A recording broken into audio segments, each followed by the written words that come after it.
he has spoken on the topics faith, family and freedom in Cuba, Belgium, Brazil, Congo, UK and all over the USA to crowds from 14 to 40,000. International leadership speaker, trainer and coach. Author of Learn to Raw Leadership, Attitude Hack, Live a More Excellent Life, 5 Battle Strategies of a Victorious Warrior. 2021 President's Lifetime Achievement Award recipient. Founding partner of the John Maxwell team. Toastmaster International Speech Competition semi-finalist. Founder of Tell It Like It Is TV, ThatGuyRocks.com and ThatGuySpeaks.com. Creator of Story Power TV, Transforming Grace TV, and Leading Leaders Podcast. Producer of 4 TV programs and podcasts for Liftable TV and World Trumpet Television as well as multiple social media channels. Please help me welcome J. Loren Norris. You know, Siskel and Ebert used to make a living, millions of dollars a year, with the thumbs up or a thumbs down. Meaning, their whole job was to critique people and tell them if they've done it right or they've done it wrong, if it's good or it's bad, if it's horrible. And they also would go into fine detail to tell you if they didn't like it, why they didn't like it. Or if they did like it, why they did like it. Now we've gone from Siskel and Ebert to Rotten Tomatoes. Really? That's the best you got? It has 42 Rotten Tomatoes. Is that a good thing or a bad thing? I think if you're throwing Rotten Tomatoes at me, it's probably not a good thing. But the more Rotten Tomatoes, is it better or is it worse? See how confusing that is? I'm not talking about Rotten Tomatoes today, but I am talking about the fact that a leader understands there's a genuine difference between constructive criticism and that petty little comparative criticism. You know, the comments that say, well, they're not as good as me, or I wouldn't have done it like that. And that is what I want to talk about today on Leading Leaders. Subscribe now for our extensive video library of leadership lessons promoting faith, family, and freedom. I'm J. Loren Norris with Leading Leaders Podcast. And if you've ever been called to the carpet for something that you've done or had somebody give you the feedback that you don't want, where you could have done it like this or you should have done it like that. Well, if I'd have done it, I'd have done it like that. That's a hard place to be.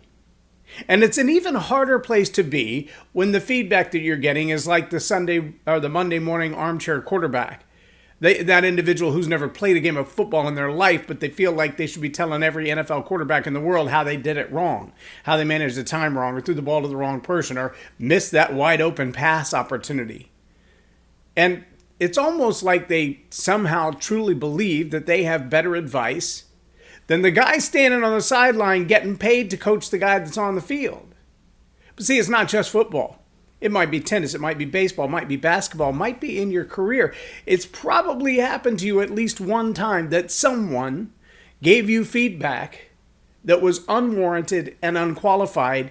It was not just a bad opinion that they had of you. They really wanted to see your demise, and that was the reason they gave you the feedback. See, that kind of criticism that's not constructive criticism, the kind of criticism that doesn't look at you and say, okay, well, you could make an improvement here.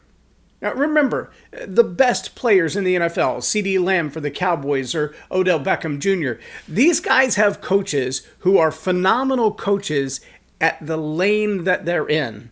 They're not just coaches. They're not just football coaches. They're not just offensive coaches. They're offensive wide receiver coaches. Their lane is about this wide, and they are very, very good in that lane.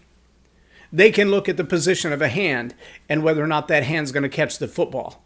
And when they critique a game, when they watch film, which they do for a reason, they're looking for, well, your hand wasn't right. You had your thumb kind of in the way. That's why you didn't catch the ball. Or you got to have your hand a little more open, but a little more cupped to it. So when the ball lands, it can stick a little better. Or you got to have your eye on the ball just a little bit longer. See, these are the kinds of things that are constructive criticism, not petty comparisons that are competitive. Now, if you've ever had somebody who gives you those petty competitive comparisons, really what they're trying to say to you is, I think I'm better than you. I think I could do it better than you. I think I would have done it differently than you, and that's what makes me better than you. Or I want you to see that I'm better than you, so I'm going to tell you how you could have done it differently. Now, that doesn't always mean better. It just means more my way.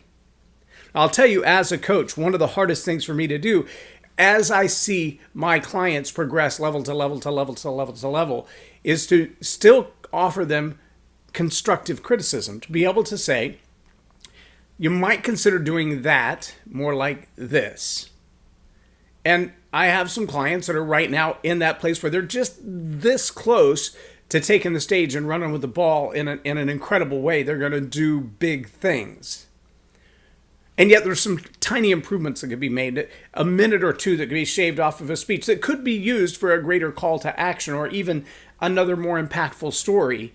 But right now it's just fluff. It's the fat around the edge of the steak. Sometimes you want to leave it there because it helps you to cook it and marinate it and adds to the flavor. And sometimes you got to get it off there because you just don't have space for it.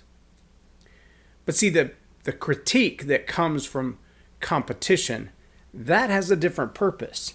That's never designed to make you better.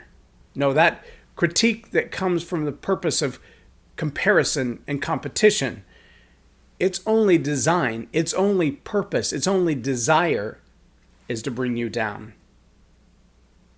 Think back to all those times that you've had a coworker, maybe a superior, someone who's intentionally standing in their way. They are not pushing you onto prosperity. They're pushing you back to where you were before. They don't want you to get the next promotion. They don't want you to see a new opportunity. They don't want you to excel beyond them. Maybe it's a coach or a teacher who's supposed to be pouring into your life to make you better. And instead, they're holding you back, giving you bad ideas. They don't have the credentials like that wide receivers coach or that putting coach or that serving coach on your tennis team who's focused on that one thing so microscopically, so powerfully that there's nobody who's going to get you to move the needle. But sometimes it is, in golf, nothing more than your stance that's ruining your whole game. If that left foot was like half an inch further back, you'd stop slicing it. And those small minor changes, that's what you need a coach for. Because chances are, if you were doing it right, you wouldn't need a coach at all. But if you were doing it right, you wouldn't have the challenges that you have. See, it's the petty comparison based on competition that will step in. And they might even know that if your left foot was half a step back, you'd get that swing just right. And they're going to tell you exactly the opposite. Oh, they're going to give you feedback. They're going to give you criticism. They're going to give you critique, but it's not constructive criticism. It's not designed to make you better. It's intended to make them look better and help you to fail. A good leader knows the difference between genuine constructive criticism. And let me say this in a couple of ways, because a good leader needs to know that difference when they deliver it. A good leader needs to ask themselves in their own personal evaluation and their own level of integrity, am I giving this feedback because I can identify to you why this minor change will make an enormous difference in your outcome? Or am I giving you this feedback because I'm afraid you're going to excel past me? Am I giving you this feedback because it's going to make you a better person and better at what you do? Or am I giving you this feedback because I already feel like you're better than me and I need to hold my ground? Now, if you're the kind of leader who leads a team of people and you're not mature enough in your leadership to say, there are going to be people on my team who will one day do greater things than me. There will be people that I lead who will one day be well known when I'm not. If you're not okay with that, you're in the wrong job.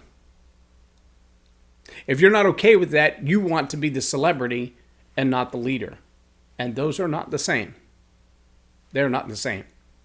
Coach John Wooden is a great example of a servant leader who has brought up, raised up, and sent off thousands of incredible characters, people who have done phenomenal things in the sport.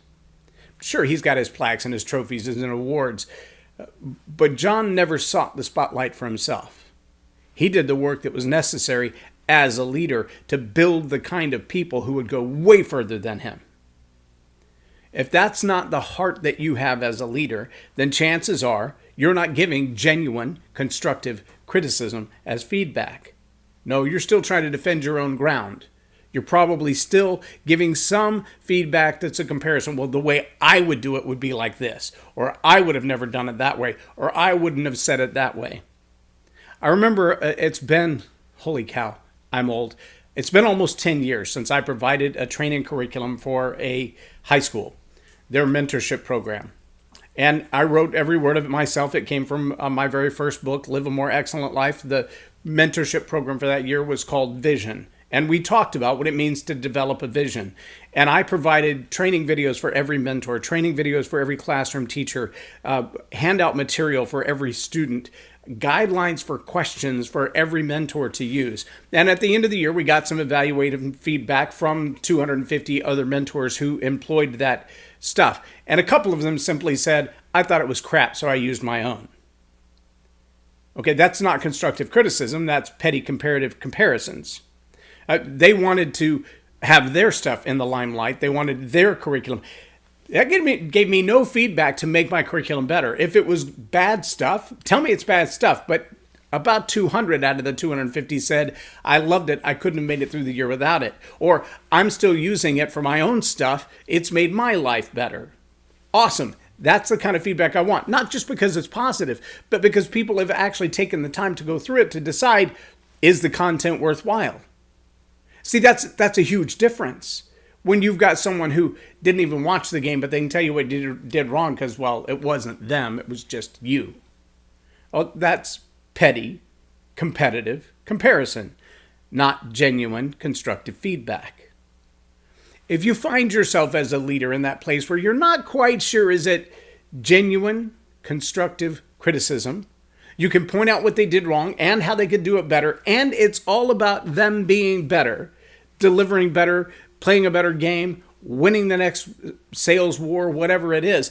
If your criticism makes them better, not you better, maybe on the track to good, genuine, constructive criticism. But if what you have to say as you audit someone, as you give their annual review, as you lead them to the next level, as you offer them the next opportunity for promotion, if everything you have to say can only be judged in their comparison to you, you need to check yourself. Because as a leader, you are operating in that petty comparison of competition and not in genuine criticism. Constructive criticism. Insight to build them up and make them better. And as a leader, I challenge you to be genuine in your constructive criticism, not critical, condemning, and complaining, as Dale Carnegie would say. I'm Loren Norris with Leading Leaders Podcast for Tell It Like It Is TV. Have a blessed day.